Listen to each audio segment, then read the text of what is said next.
call this meeting to order. As a reminder, the public can call in or log on to listen to the board meetings live. So please make sure to speak clearly into the microphones so that people listening online can hear. Presenters and any people testifying, please state clearly your name and position before starting.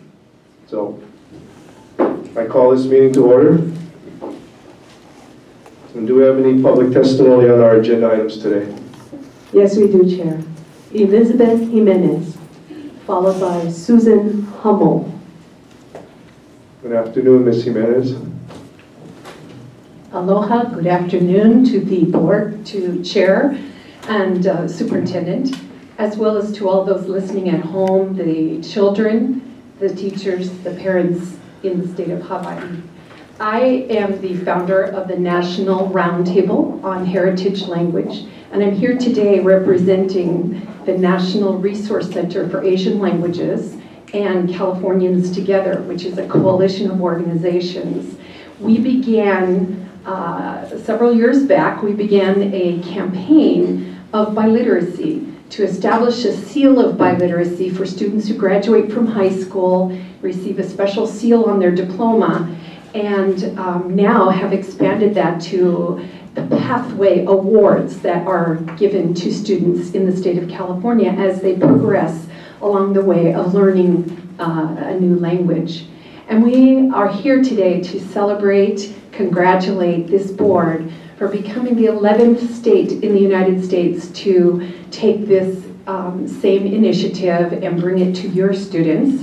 I brought with me a number of tools that might be of some help to you as you put this into your state. And for the chair, just very symbolically, I would like to, I don't have a lei to hand to you, but I do have the medal that we award to students when they graduate. So if you would come forward, I'd be happy to present this to you.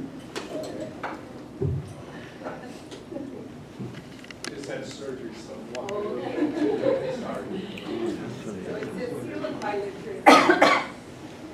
Congratulations.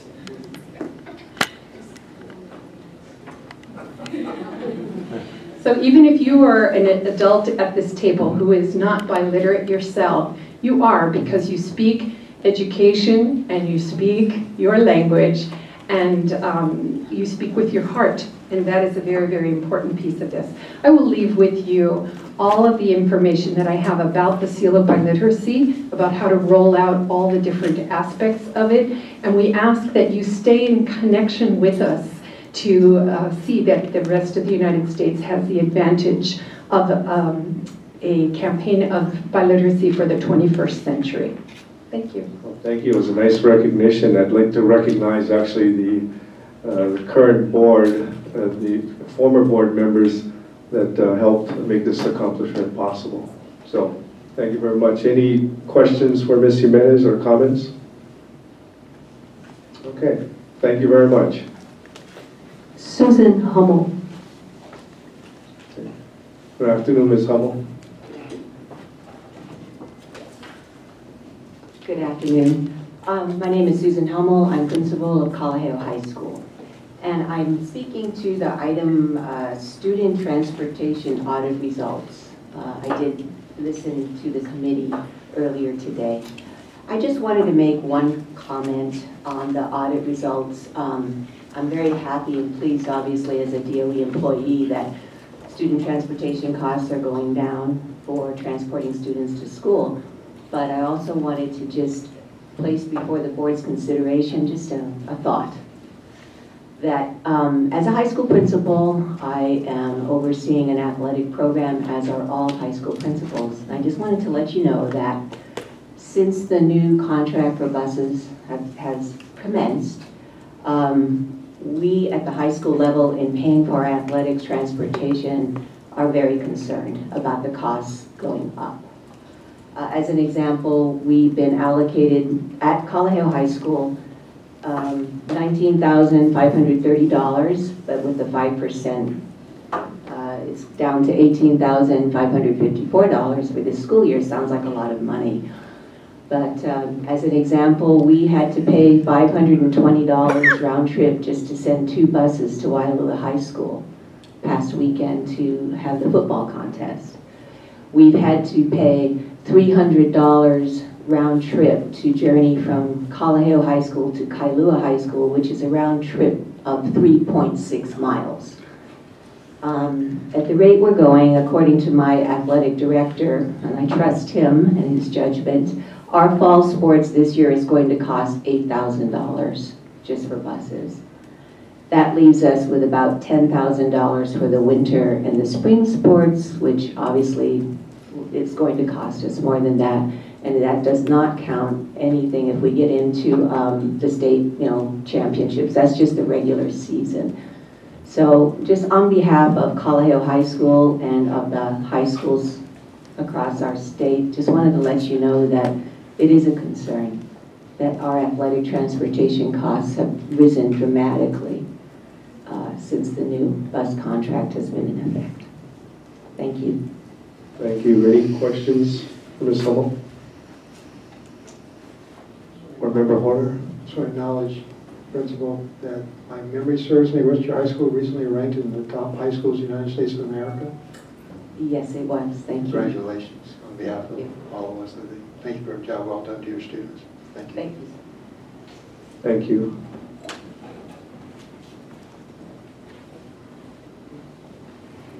Okay, in your meeting binders are the minutes of the September 1st, 2015 general business meeting.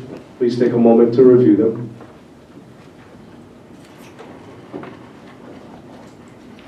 I move for approval of the minutes as circulated. Okay. Seconded by Board Member Horner. All in favor? Any opposed? Okay, motion carried. Thank you. We'll now move on to the reports of the board committees, board members, and superintendent. I would like to call on Committee Chairperson Brian DeLima to provide the Human Resources Committee report on the meeting that was held earlier today. Thank you, Mr. Chairman. The committee received a presentation by the Deputy Superintendent on the evaluation process for complex area superintendents. There was a healthy discussion about the ongoing process.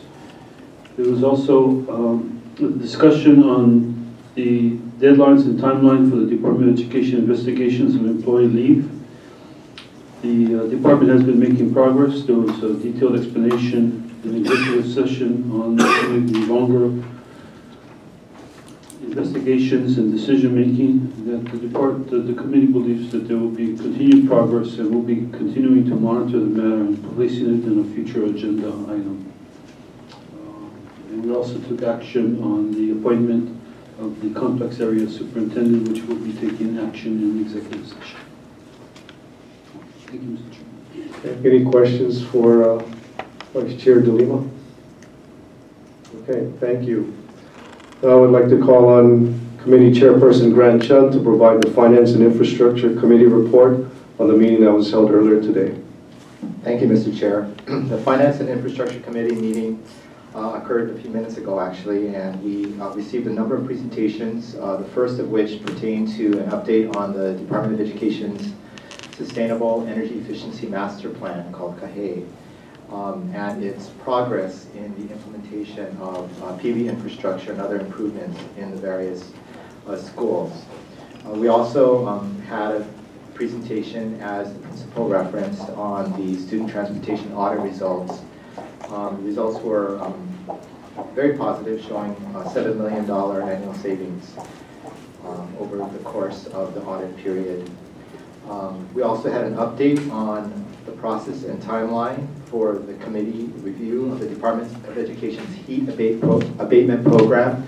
And this will be a regular report that we will continue to receive as a committee from the department, so as to make sure everyone is kept abreast of progress on the heat abatement front.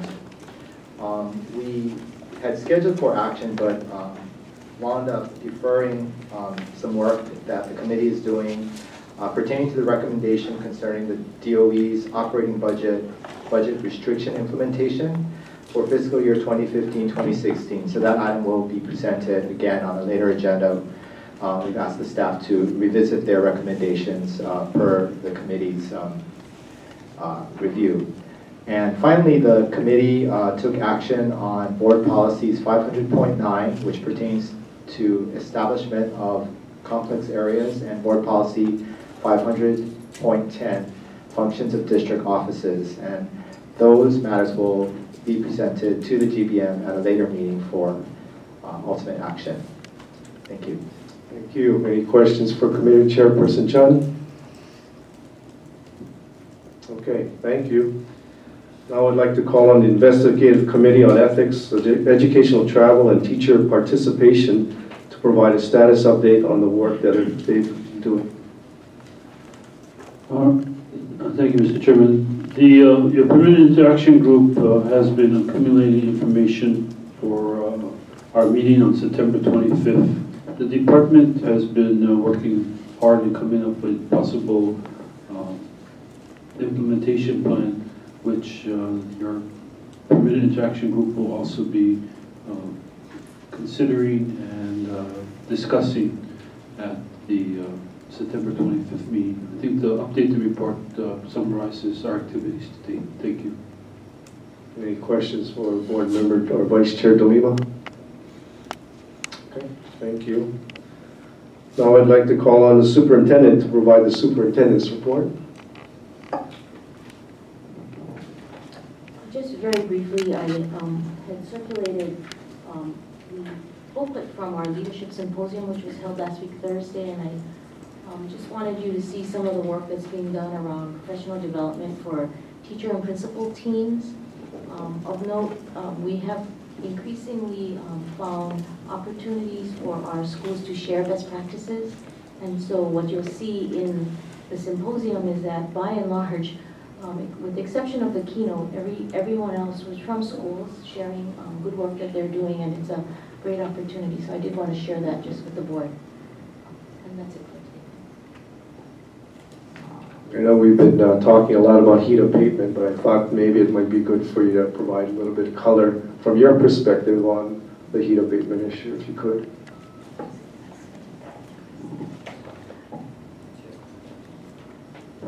So we formed our executive team. Amy Coons is leading that, along with Dan Carlson, our two assistant superintendents. And we've purchased, as I think has been reported in the media, a number of portable AC units. We've been in conversations with principals and CASs about where their priorities are, where the priorities are in terms of placement. A number of schools have also gone out to find alternatives, such as more and more fans. And I'm really pleased to report that we are in partnership with Hawaii 3Rs. They will be collecting donations, and then they will be providing reimbursements to schools who are purchasing these heat abatement devices. And unofficial sort of heads up, pre-notice, if you will. We're very pleased that Central Pacific Bank has helped to kick off our 3Rs campaign with a very significant gift. And we'll have more news about that later. We really appreciate that support from our private sector partners and supporters. Thank you. I do want to note, too, that the Chamber of Commerce of Hawaii is also helping with this effort.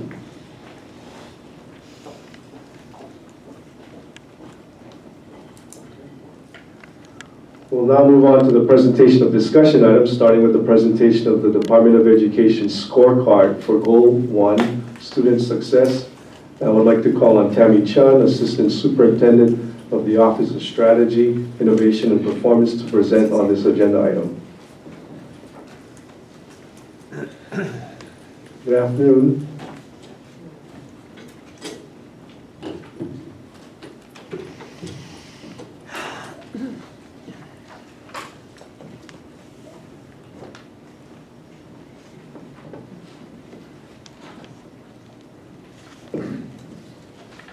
Good afternoon. I'm Stephen Schatz, Deputy Superintendent. I'm very pleased to be here today to share a little bit about our scorecard for Goal 1 of the strategic plan, with a special emphasis today on our Smarter Balanced Assessment results. Today is the day that we will be talking a little bit about how we did on the Smarter Balanced Assessment. Again, this is the first year that we administered the Smarter Balanced Assessment. We're with a group of 23 other states, in administering this particular assessment, which measures the extent to which our students are meeting the challenges of the Common Core standards in English language, arts, and math. It's really the first time that we have an opportunity to look at our own results and do a bit of comparison in terms of where we stand with regards to the other states who have already administered the assessment and released their results. Good afternoon, I'm Tammy Chun, Assistant Superintendent for Strategy, Innovation, and Performance. So today we're presenting not just the Smarter Balance results, but we're doing it in the context of looking at our Goal 1 student success measures. So last week at Student Achievement Committee, we gave an orientation to the scorecard, and today we're going to be sharing some of those results. So this is all part of our strategic plan. We're focused on Goal 1 here, which is our student success measures. And just as a reminder in terms of how the scorecard, which board members received an embargoed copy of ahead of time and will be posted on the board's site for public review now, I think. Just to remind everybody how it's organized.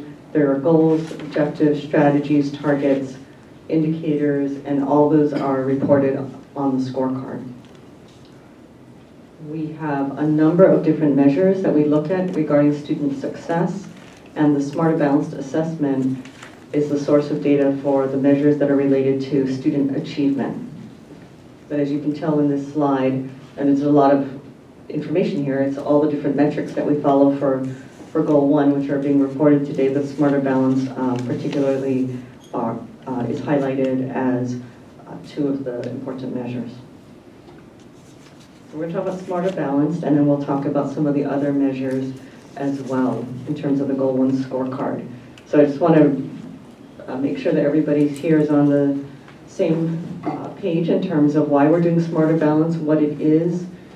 Smarter Balanced assessment is a statewide student assessment that measures progress towards the academic goals of the Common Core state standards. We adopted the Common Core in 2011, so we've been working on this for a while in terms of professional development, instructional materials, targeted interventions in our schools. This assessment marks a new baseline for success.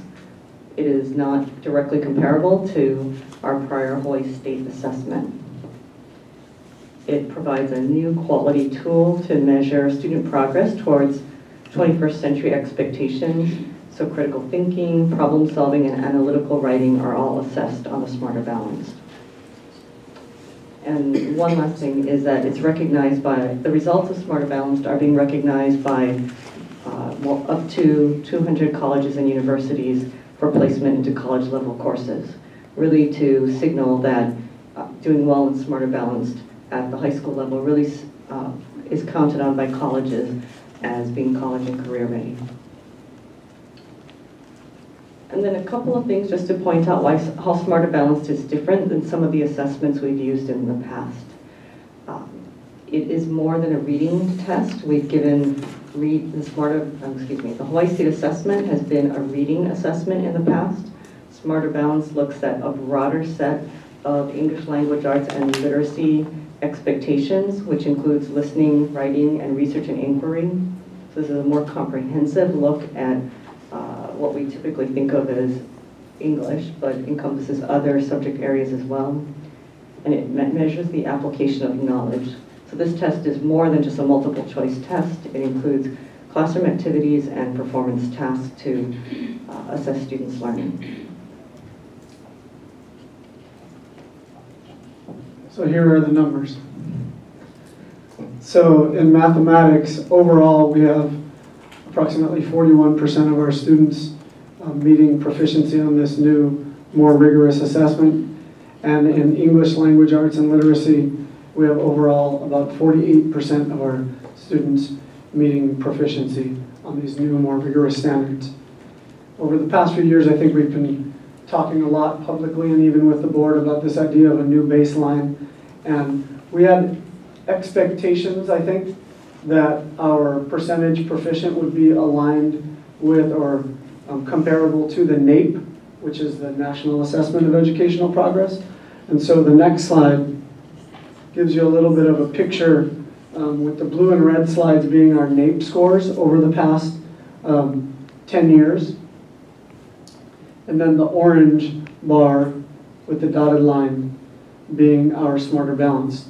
So when we really thought our numbers would be more aligned with what our NAEP percentages were. And you can see over time we're one of the fastest gaining states with regards to the National Assessment of Educational Progress. We certainly have a lot of work to do, but we have made gains that have outpaced almost every other state. I think this is a slide that may be of interest to most folks because this contains a comparison between how Hawaii did on the Smarter Balanced and how other states who have already released their scores did on the Smarter Balanced. So there are some states that have not yet released their scores publicly, but what you see here is a comparison and Hawaii in yellow in 4th grade math and 4th grade English language arts and literacy of where we stack up as a state and where our students stack up in terms of their performance on the Smarter Balanced assessment. I'll give you a little bit of time to just look at this and see where we end up. The reason that we chose 4th grade in particular was because it is a NAEP grade. So as I mentioned, the NAEP is another national assessment and it's given in just 4th and 8th grade. Chair, can I ask a question? Just because of clarification. When you go back to that prior slide, Steve, that NAEP, that's proficiency or growth? That's proficiency. Each of those bars is how many, what percentage of students are proficient. Okay, thank you. One thing I'll mention about the state-to-state comparisons on Smarter Balanced is that we all belong to the Smarter Balanced Assessment Consortium and the states all share the same cut scores. So what that means is if you are meeting the achievement standard in mathematics in Hawaii, you are also meeting the same standard that Delaware and Missouri and Washington are holding their students to. And as Tammy has alluded to earlier, we in Hawaii and a number of other states have agreements with post-secondary institutions where if students score at the proficient level on the 11th grade assessment, they can have placement, not admittance, but placement into college level courses. So we have approximately 5,000 of our current high school seniors who are already eligible for placement in college level courses at the University of Hawaii and other colleges that a lot of our kids end up going to, UNLV, University of Washington, Oregon State. So this is exciting news as well. I'm sorry, correct me if I'm wrong again. This slide, just for the benefit of the audience, this is only the standard for grade 4, but not for all the grades. That's correct. And just to, yeah, that's correct, yes.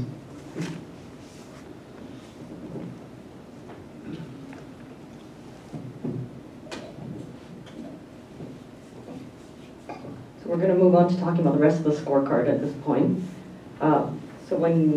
So what you just saw were the student achievement results in terms of where we stand on meeting the Common Core expectations for our students stand in meeting the Common Core expectations. We also on the scorecard look at a number of other measures, and you can see here it's a long list.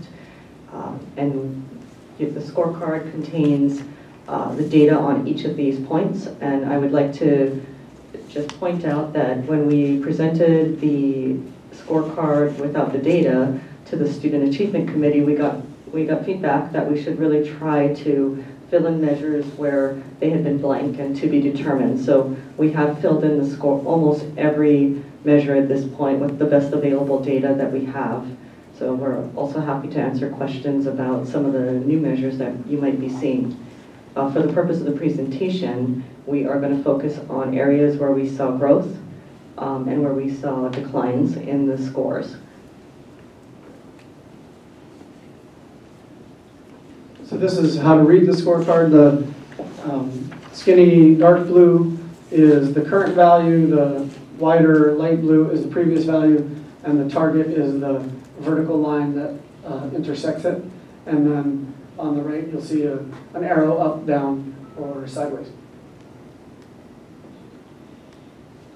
Okay, so some highlights that we would like to mention in terms of improvement, and we'll get to challenges as well. Graduates with preparation in career and technical education, we saw a 4.7% percentage point gain. We see for students on track for college and career in their junior year, we saw a slight gain of 2.8%. This is measured by the ACT. We see our graduation rate continuing to creep up, 1.5%. And we see our ninth grade promotion rate also inching up. Ninth grade promotion rate is something we pay a lot of attention to because if our students are struggling in ninth grade, whether academically, socially, emotionally, and they're not successful in moving to 10th grade, it's an uphill climb from there. In terms of areas of concern and focus, here are 3 of them. One of them is parent satisfaction with school. So we saw almost an 8 percentage point decline here, and this is measured on our school quality survey. Also measured, actually all 3 of these metrics are on the school quality survey. Parent and community engagement, minus 6.1% percentage point change. And students reporting the school is safe, a decline in 5.8 percentage points. So we keep an eye on all of these metrics. Some of these have new data coming out within the next 2 months or so, 1 or 2 months.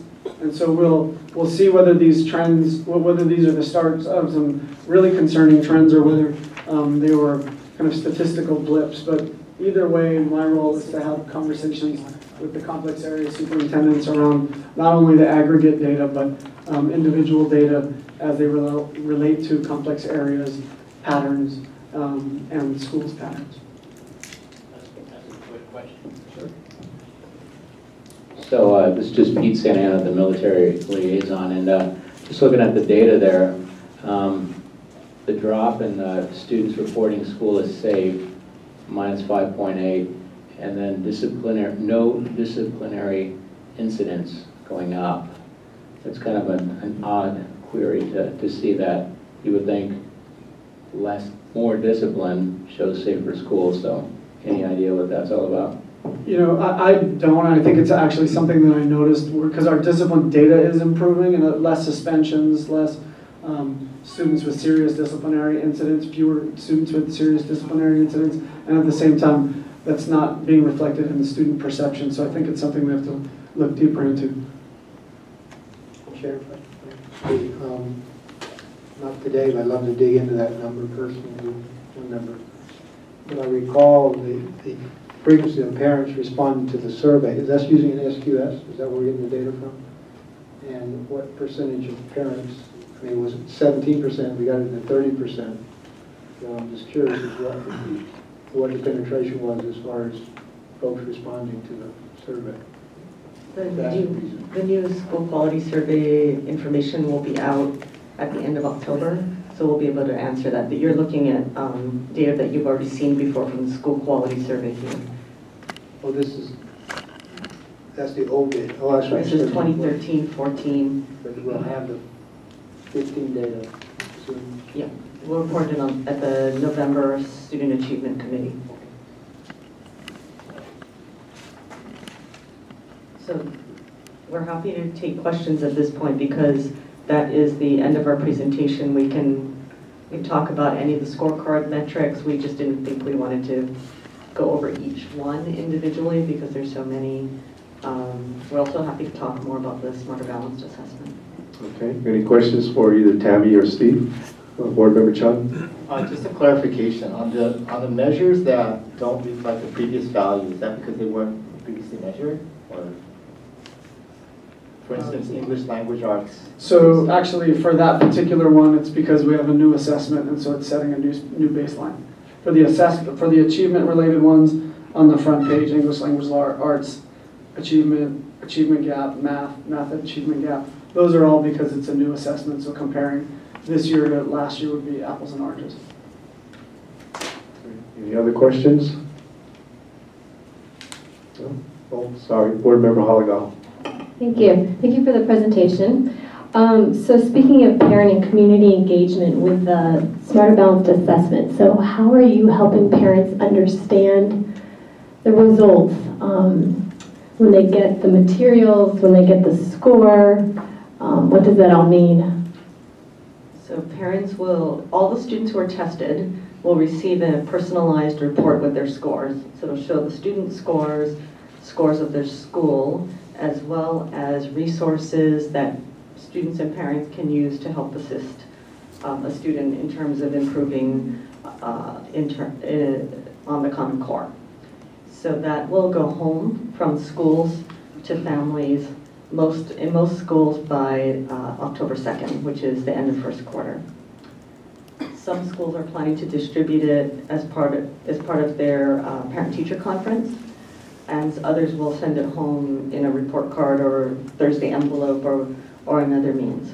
But what we do know about the reports home is that what's most important when parents get the information is not so much what's on the page actually, but the conversation that they have with the child's teacher or someone at the school about what it means for their child.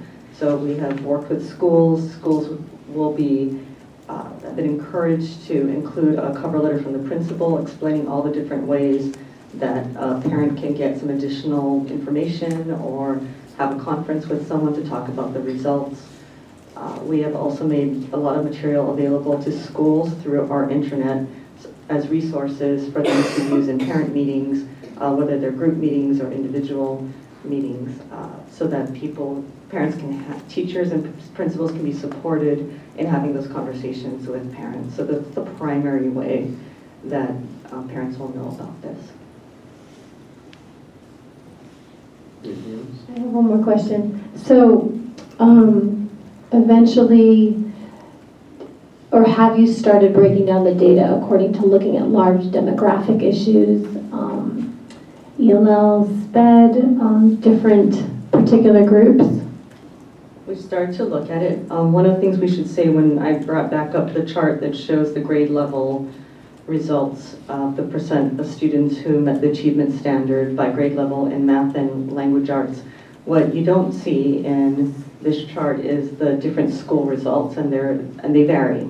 And they vary not just at the level of school achieved, but by grade level, by subject within the school. So that's really the hard work right now of schools and teachers really looking at the data and seeing at which grade levels and which subjects did they, and which kinds of students did better and where people struggled. We are looking at a statewide level at that information as well. And we have identified a couple of areas for additional strength and additional work. So an area of strength for us, for example, is writing, but in the language arts area, but we do realize that we need more work in reading. In mathematics, strength for us was an area called communicating. Hang on, I have exactly what that was called. Communicating and reasoning, correct. And then, but an area that we need to work on is concepts and procedures. And we also, just to point out for everyone, we have a strength here in 11th grade language arts and literacy, but need to do some work here on mathematics in grade 11. So we're doing a lot of work looking into it. We've done some look into our high needs populations, our low income ELL special education. They're considered high needs, and we look at the gap between our students who are high needs and not high needs, and you can see that information reflected on the scorecard as part of superintendent's review. It is something that we need to additionally work on. We do know that typically students who are high needs and are free reduced lunch, for example, that they don't typically score as well as students who are not, but that's not true for every student and not for every school. If I could just add one thing to that, our analysis, because we did some analysis of the ELL scores and special education student scores, and what we're trying to do is look for those bright spots, schools where the gap is really marginal, if at all, and try and learn from those schools that are having the kind of success that we'd like to see, and hopefully opening the doors and trying to scale. Board Member Asselby. Thank you, Chair. Thank you for the presentation. What I wanted to ask about was, I mean, I just have to, you know, those numbers are pretty concerning, right? They're all below 50%, that all of our kids are somewhere, you know, only 50% of our kids are proficient in the Smarter Balance assessment of mathematics and English language arts literacy. Not that this is the end-all be-all, but you know, in the past we had benchmarks that we were striving towards under the old assessment system with the AYP, and there was one for the DOE overall, and then individual schools would kind of set their own based on their scores as they went along.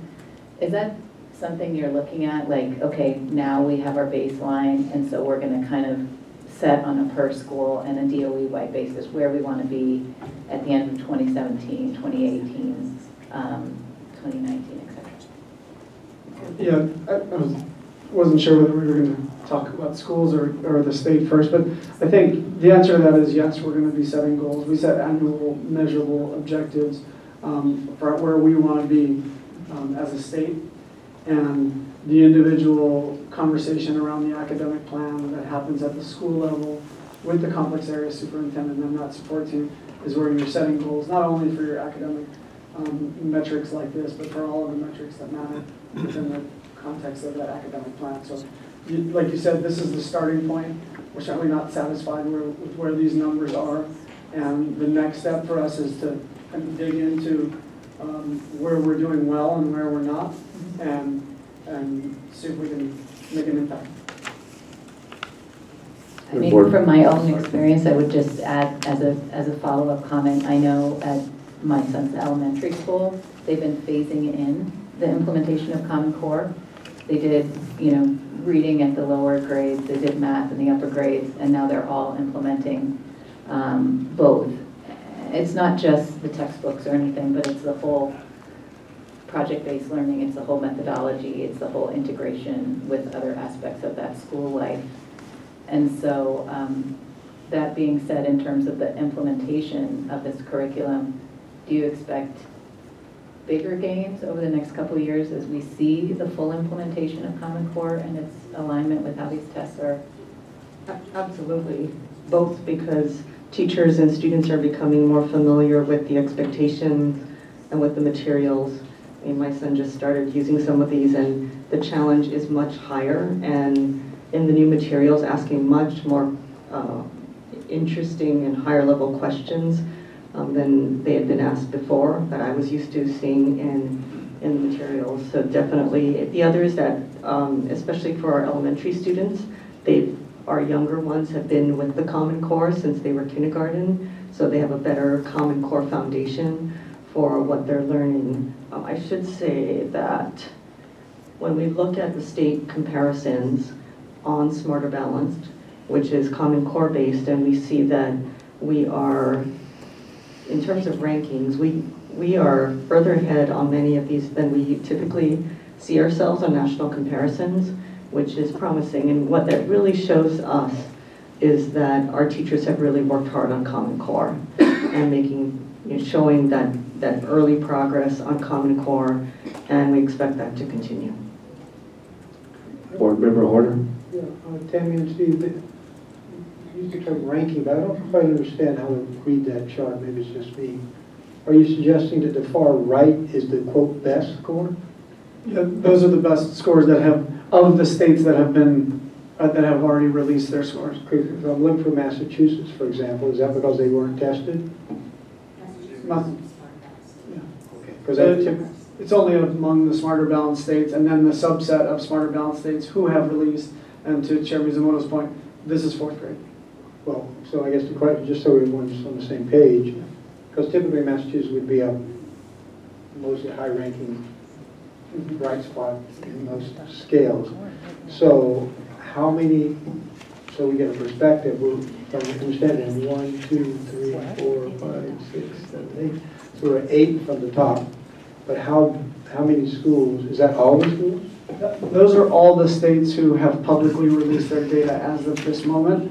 And in fact, we updated this over the weekend because Maine released their scores. So we'll continue to provide updates as the state boards, if that's the board's desire, as more states. Or we can just wait till everybody releases that. Well, I think to consume the chart, so we're in the middle of the pack of that relatively small sample of 50 states plus the District of Columbia. Only 22 states Yeah. have sworn down. Yeah, but on that number, it's not 22. It's 11. Every state is releasing on its own schedule, Right. and so as they come out, we It's can very helpful update. compared to. Some of the states, for example, Connecticut tends to be a really high-performing. Right, there's some outstanding states that are typically. My second question, though, Chair, thank you. I don't think we've got the testing frequency down yet either. I think, recall that look at the Carl principal back there, maybe she can add some value to this, but it was spread over some cases 3 days, some cases did it all at once. I mean, from my perspective, it didn't seem like we have a good rhythm to how we test, and I got to believe that impacted to some degree our results until we get that fine-tuned. Is that fair? So the average duration of the assessment for a student was 7 hours for the test, and they took it over multiple days and sittings, and so schools got to determine how they wanted to organize the testing for their students. So some people broke it up into many small administrations, and others did, slightly fewer but longer administrations. So I think. Yeah, did we discover that on average, I know there's kids you can't compare, that taking it all at one time, they scored better than spreading it out? Or? We haven't looked at that yet. I think it's a national question too, because I'm assuming everyone who took, quote, 7 hours, quote. And hopefully on a national level, we're looking at 7 hours seems like seems excessive. We are working with Smarter Balanced and have expressed our desire for a much shorter test, but one that provides us the kind of information that's important.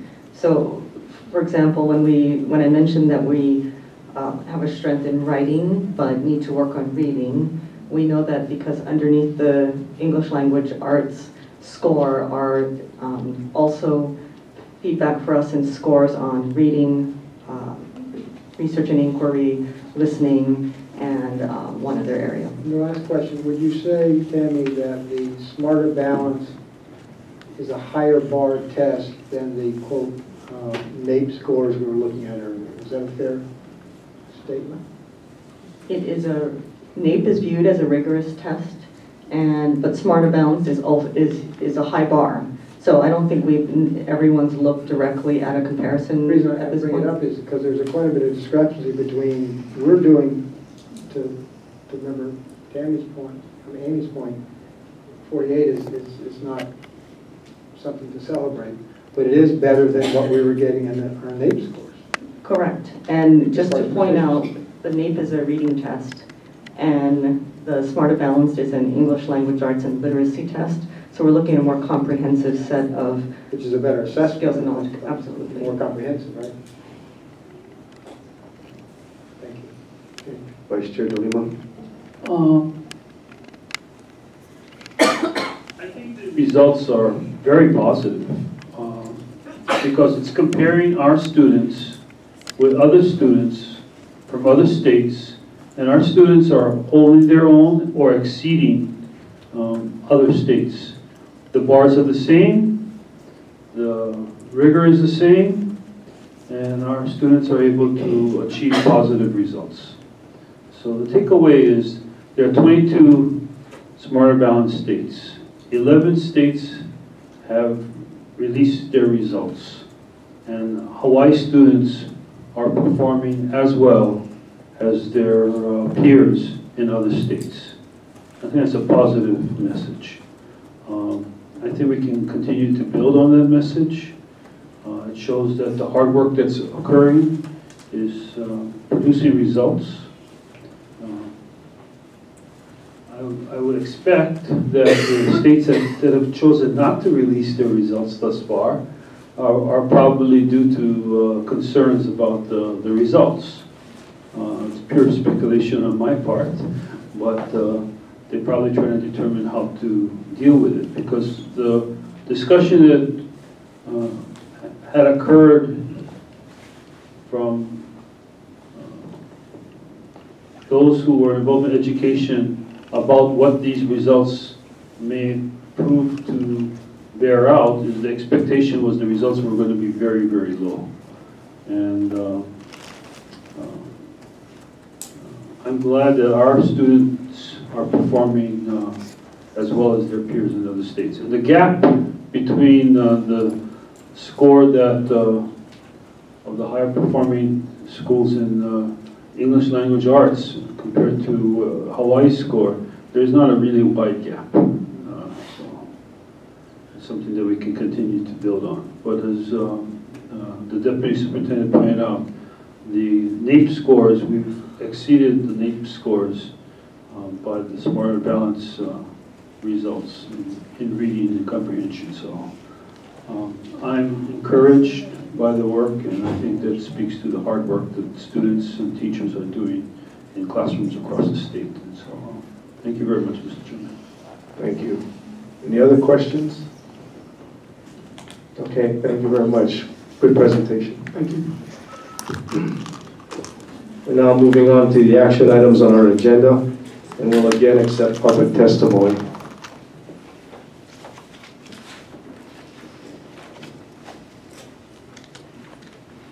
Anyone testifying? No further testimony at this time, Chair. Thank you. Next on to action items. We have action on the Student Achievement Committee's recommendations concerning the C3 Social Studies Framework. I would like to call on the Student Achievement Committee Chairperson, Patricia Halagao, to present on the committee's recommendations. Thank you, Chair. On September 1st, 2015, the Student Achievement Committee received a presentation from the Department on the C3 Framework for Social Studies. The department has provided informational sessions for students, teachers, administrators, and representatives of professional organizations, and all of these groups have supported the adoption of the framework. The committee also received public testimony supporting the adoption of the framework. The framework, if adopted, would provide the foundation for new standards in social studies and support the development of meaningful, broad-based, and rigorous curriculum. Therefore, I would like to move on behalf of the Student Achievement Committee to recommend that the board approve the C3 framework for social studies as a guide for updating the state social studies standards. Thank you. Any discussion? Okay, I'm calling for a vote. All in favor? Aye. Any opposed? Okay, motion carried. Thank you. And seeing as I guess our FIC chair has already discussed the action item, and I don't think we need to discuss it again. So before we vote to go to executive session, I'd like to point out two things. One is a heads up, but on October 22nd, which is the second Tuesday of the month, we will be having our board meeting here, but it will be at 5 o'clock. 5 p.m. So again, just a heads up for the audience and for the board members. I would strongly encourage our board members to attend. The second thing is that there is, October 20th, I stand corrected. Thank you. Second thing is that there is a documentary that's going to be coming out on PBS regarding education. It's a documentary called Ike. It was produced by a gentleman named Matthew Nagato, and I believe it'll be scheduled to be aired on September 24th. I'd strongly recommend you all to take a look at it, and if you don't, for the board members, I'd be willing to offer a copy of the DVD. With that, we will now vote on going to executive session to consult with the board's attorney on the matters described on the agenda. Can I get a motion and a second? All in favor? Thank you. We're now going to executive session. Thank you, members. Can you all power down your microphones, please?